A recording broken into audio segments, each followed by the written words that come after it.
Эми биз саясатчылар болуп аткан нерсени анализдешибиз керек да. Анан өзгөчө мекенчилме деген саясатчылар. Анткени митинг же пикет же башка каршылык акцияларды уюштурганда ким артынан турат, аны албетте биз байкашыбыз керек. Эми Кыргызстан Туңгуч партиясы, Эрк партиясынын төрагасымын. Ошондуктан бүгүн да тарыхый далилдөө катарында айта алам. Кыргызстанда биринчи митингтерди КДК менен Эрк партиясы баштаган. Митингтерди ачкачылык жарыялоону, анан жана үзөң кушуктагы өтүп кетпесин деп ага чейин жөө басуу негизги демилгечи КДК менен Эрк партиясы болуп аткан. Бирок биз идея менен чыкчу элек. Бул мекеним үчүн, элим үчүн керек деп туруп. Азым акыркы митингтерди карап туруп, өзгөчө мол түстүү инкылаптарды анализдесек, артынан сырткы күчтөр турат да. Сырткы күчтөр өздөрү кире албайт да. Аскерин алып кирсе эле, анда чоң жанжал чыгат. Ал керек эмес. Чет өлкөлүк биздин душмандарга, көрө албагандарга Кыргызстандын көз карандысыздыгына. Ошондуктан булар каржылайт. Каржылаганда да өзүнүн адамдарын табат. Тапканда да аларга бир уюм катарында калыптанганын жардам берет. Анткени бир адамга эми саясатчылар бар, мисалы батышты көзгөн саясатчылар. Ал бир адам. Ал жерде уюм атынан чыкканда салмактуураак болот деп туруп, анан алар акча да чоң акча бөлүп берип, каттан өткөрүп, кийин өздөрүнүн өлкөлөрүнө чакырып, Европа болобу, Америка болобу, ал жактан да жакшы аларды тосуп алып, акчалай жардам да берип, анан Кыргызстанга кайтып келгенде Кыргызстанда элчиликтер аркылуу жардам берилет, ал жака конверттер берилет. Аны мен билем. Анткени айтып атпаймынбы, саясатта биринчи күн эмесмин. Анан ошол акчаны акташ керек да. Анткени ал акчаны актабаса, ал саясатчыга же өкмөт уюмга акча түшпөй калат. Ошондуктан булар алган акчаны акташ керек. Кандай акташ керек? Тигил же бул буйрукту аткарыш керек. Ошондуктан митингтердин көбү акыркы мезгилде, эгерде мен жаңылышпасам, 99% митингтер негизинен акчанын негизинде болуп атат. Даже күлкүлүү нерсе, аз сиз да барып, же мен да барып сүйлөшсөк, азыр мал бир кесипке айланганда митингге катышуучулар канча бересиң дейт. Сурабайт, эмне үчүн чыгабыз? Кимге каршы чыгабыз? Эмнени айтабыз деп сурабайт. Канча бересиң дейт. Анан кийин акча алып алгандан кийин эмне деп кыйкырышыбыз керек дейт. Өкүнүчтүү. Буну раматылык Доромек Садырбаев да айткан эле, обон деп, обондун аялдары деп. Эми аялдар эмес, эркектер да кошулуп атпайбы? Эркектер, эркек сөрөйлөр, гейлер, лесбиянкалар, ким гана кошулуп айтат? Муну кыргыз эли колдобойт да. Значит, ким буларды каржылап атат? Дареги белгилүү. Ошондуктан көбүнчө 2-3 уюм бул Орусиядан каржыланган уюм бар. Калган бир 15 миңге жакын бейөкмөт уюмдар батыш жактан каржыланат. Батышта биз Европа менен Америка Кошмо Штаттарын түшүнөбүз. Ошондуктан мен анализдеп туруп, дагы бир инкылап болсо, инкылап деп коюшат өздөрү. Анткени заказ берет инкылап жасагыла деп. Мен айтам, бул төңкөрүштөр. Ошол эле президенттин айланасынан тапкан адамдар, бейөкмөт уюмдардын колдоосу менен, каржыланып аткан саясатчылардын колдоосу менен төңкөрүш жасап коет. Болду.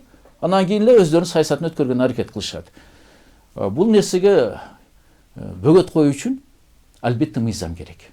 Анткени милициялар көбү жаман көрөт. Мен аларды байкуш дейм. Анткени алар буйрукту аткарышат. Төңкөрүш жасаганда да алар байкуштар ак үйдү кайтарып отурат, анткени стратегиялык объект таштап кете албайт. Анда өзүнүн уставыны, буйругуну, мыйзамды бузган болот. Экинчиден болсо, аларда укук жок. Өзүңүз да көрүп, элде көрүп турат, өзүңүз да көрүп турасыз. Көбүнчө милиция четте туруп, карап турат. Анан кийин эле буйрук келгенде активисттерди алып кетет. Ошондуктан негизинен биз натыйжа менен эмес, себеп менен күрөшүбүз керек. Себеп менен күрөшүш үчүн ал нерселерди биз мыйзамга жазышыбыз керек. Ошондуктан анализдеп бул процессти башка өлкөлөрдө, ошол эле Америка Кошмо Штаттарында, мисалы чет өлкөлүк агенттер жөнүндө ФАРА деген мыйзам бар, кыска айтылганда. Бул 1938 жылы жазылган. Өткөн кылымда. Экинчи супердержава Орусия 2012 жылы кабыл алды ошол мыйзамды. Эми кичинекей Кыргызстанга чек арабыз коргоону эл жок. Өзүңүз күбөбүз, элде күбө. Баткен облусунда, Ош облусунда, Жалал Абад облусунда, эми негизинен азыр акыркы мезгилде Баткен облусунда болуп атат, Тажикстан менен анклавтар менен чыр-чатактар чек араны корой албагандан алар бастырып кирип, чагымчылар же сабап кетет биздин жарандарды, же өлтүрүп кеткен окуялар да болду. Же болсо биздин территорияда объекттерди бузуп кетишет, чек аралар, мисалы заставаларды бузуп кетет. Коргоону аскерибиз жетишпей атат. Болгон бизде 12 000 аскерибиз бар.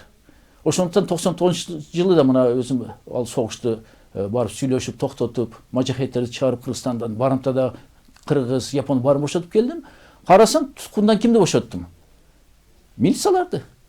Аскер жетишпей милицияларды кой берген, милициялар кантип согушат? Баары туткунга түштү мажахеттерге. Ошондуктан бизге өзү Кудай Таала айтып атат, ушундай мыйзам керек деп туруп.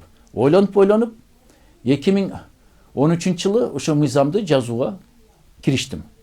2014 мыйзам даярла. Анан биринчи окуудан өттү. Жанжал менен анткенде парламентте да бар да, батыш каржылаган партиялар, депутаттар бар да. Биринчи окуудан өттү жанжал менен. Туруп алдым өткөрөбүз деп буну. Элибизге керек, өлкөбүзгө керек деп. 2015-жылы экинчи окуудан, үчүнчү окуудан өттү. Анан кийин эле катуу буйрук келди чет өлкөдөн. Бүт бейөкмөт уюмдар депутаттардын бардык кабинетине кирип, керек болсо президент, экс-президентке чейин кирип туруп, бул мыйзамды колдобогула деп туруп, анан көбү коркуп кетти да. Анткени катуу чабуул жасады МПлар. Ошондон кийин эле үчүнчү окууда добуш беришке келиш керек да, регламент боюнча. Закон кабыл алыныш керек. Жок, туруп алып биринин артынан бири туруп алып туруп эле айтышты башташты. Жок, биз мурда ойлонбой добуш берип алыппыз.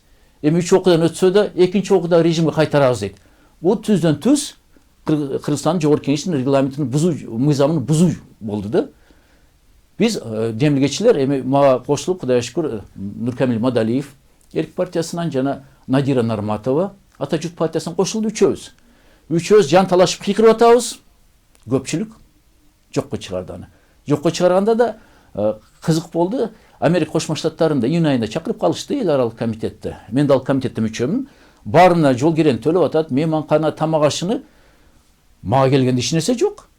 Анан эл аралык бөлүмдө сурадым. Токточу дедим. Мен кантип барам десем, билбейм дейт. Сураштыралы десем, анан Американын элчилигинен сураштырышыптыр. Алар айтышыптыр. Биз эгерде Турсунбай Бакирулуна жол керенин төлөп берсек, мейманкананы төлөп берсек, тамак ашын төлөп берсек, бизде кожоюндарыбыз Вашингтондо урушат дейт. Тилдейт дейт. Анткени бул дайыма Америка каршы дейт. Анан ачым келип кетти. Токта деп туруп, анан дос туугандардан акча чогултуп, эң арзан билет алып алып туруп, анан Нью-Йоркко учуп бардым. Атлас деген жаңы мында арзан компания бар экен, Түркияныкы. Барсам аякта 2 күн болду дейт, кетти дейт Вашингтонго дейт, депутаттар дейт. Мен кууп жүрөм өзүнүн коллегаларды. Алар болсо Америка каршылап баары кетишип жыргап жүрүшөт аякта. Анан автобуска отуруп бардым. Барып конгресске кирсем эле биздин депутаттардан биздин элчи отурат. Ошо мезгилде Атамбаевдин жана өкүл баласы азыр жумуштан түшүп калды. Кирсем эле баары эле мени көрсөтүп конгрессмендерге. Мына биз тепки жеп атабыз, автор келди, автор өзүбүз сүйлөшүңүз дейт. Анан бүт стрелканы мага буруп коюшту. Болгону ушу 9 встреча болду. 9 встречада эки эле мыйзамыбыз жөнүндө. Эки мыйзамда авторларында мен бармын. Биринчи чет өлкөлүк агенттер, ошо МПлар үчүн жазылган мыйзамы көзөмөлгө алайлы деп. Экинчи болсо гейлерге каршы. Анан эле Американын депутаттары, конгрессмендери мага чабуул жасашып баштады. Мен туруп алдым. Жок. Силер килеген өлкөсүңөр, силерде ушундай мыйзам бар. Эмне үчүн анда бизге уруксат жок деп туруп. Бизге керек дедим. Кыргызстандын коопсуздугу, Кыргызстандын биримдиги, Кыргызстандын келечеги, мамлекеттүүлүгү үчүн керек мыйзам деп болбой койдум. Бирок ошо мезгилде комитет төрагасы Каныбек Иманалиев эртерээк учуп кетти. Мени чакырып атат деп. Анан 30-июнда бүтөт жогорку кеңештин иши. Акыркы сессия бул. Мөөнөтүбүз бүтүп атат 5-чакырылыштан. Ошондо мен таң калдым. Жогорку кеңеште чыгып алып ушу мыйзамга не кылабыз, кантип чечебиз ушу мыйзам дегенде, мен Турсунбай Бакирул менен Америкада азыр чогуу болдум. Автор айтып атат, буну күзгө калтыргыла деп. Анда сөз айткан жокмун да. Депутаттардын Берки Мадалиев, Нуркамил жок, анда мага айтыш керек эле. Мен да демилгечимин десе, жок мага айтты деп туруп, мыйзамды кабыл албай 5-чакырылыш күзгө калтырып коюптур. Күздө баардык чемодан Манайда, кийинки шайлоого дайданабыз деп туруп. Кийин 6-чакырылыш келди. Ошо 6-чакырылышта ошол батышка жакын эки депутат, түзө айыш керек, алардын адамдары, бул Чолпон Жакупова менен Жанар Акаев экөө чыгып алып туруп, мыйзам талкалашып, мында мыйзам кереги жок. Биз эл аралык уюмдарга Европа, Америка жаман көрүнөбүз. Даже сөзмө сөз айтып коеюн Жанар Акаевдин сөзүнө. Эртең дейт, башыбызга да бир бале түшсө, кризиске учурасак, бизге Америка жардам берет, Европа жардам берет. Турсунбай Бакирул менен Мадалиев, Нуркамил жардам береби деп туруп сөздөрү барды. Анан депутаттар мыйзамды жокко чыгарышты. Бирок ошондо мен келип алып туруп сентябрда сүйлөгөнмүн. Урматтуу төрага, урматтуу депутаттар. Силер Турсунбай Бакирулуна зыян келтирген жоксуңар. Кыргызстандын келечегине зыян келтирдиңер. Эртеги эле кайра ушул мыйзамды бекер жокко чыгарып таштап эстейсиңер дегем. Эл да эстейт дедим. Бул мыйзам керек эле. Анткени биздин Кыргызстан проходной двор. Чегарабыз ачык. Ким кааласа кирип чыгып атат. Шпиондор да толтура дедим. Эми болсо мына мыйзамды кабыл албадыңар, Кудай берди аларга дедим эми. Айтканымдай мына ошондон бери да көрүп атабыз канча митинг болду, канча акция протест болду, канча мындай чабуул болду МПлор жактан жана батыштан каржыланган саясатчылар жактан. Мыйзам аларга каршы жок. Мына эми көп жолу эстешип атат, мага жаштар да чыкты, активисттер да чыкты. Ажеке дейт, кайра мыйзамыңызды карасак болобу дейт жогорку кеңеште. Болот дедим. Ал үчүн бир депутат көтөрүп чыгыш керек. Азыр жогорку кеңештин архивинде чаң басып жатат ал мыйзам. Даже талкуунда кереги жок. Ошол боюнча эле 3 окуудан өткөн мыйзамды көтөрүп эле биз адашыппыз, эми кайра кабыл алайлы деп кабыл алып койсо мыкты болот эле. Ошондо бейөкмөт уюмдар мыйзамга баш ийип, жылына юстиция министрлиги алардан сурайт. Канча акча түштү? Отчетуну бер. Тыйыныга чейин. Канча өзүңө айлыгыңарга кетти?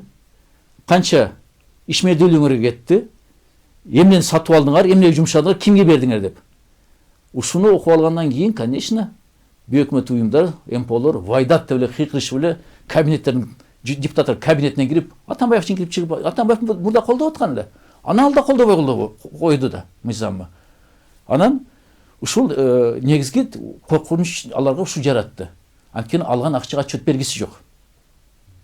Контроль кимге керек? Эгерде алар ыплас иштерге колдонуп атса.